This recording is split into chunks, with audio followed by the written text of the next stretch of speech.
Well, the smaller cranes have a very big place in our business, from the smallest boom truck up to the 80 and 100-ton machines.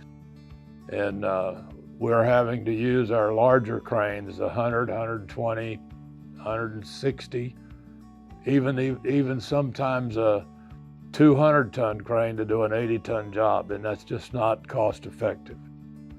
And as you know, there's not many of these cranes of this size, 60 and 80-ton size, that are available. Other manufacturers don't have any of that size either. I've got to keep my eye open for more of this size crane in 40, 60, and 80-ton sizes.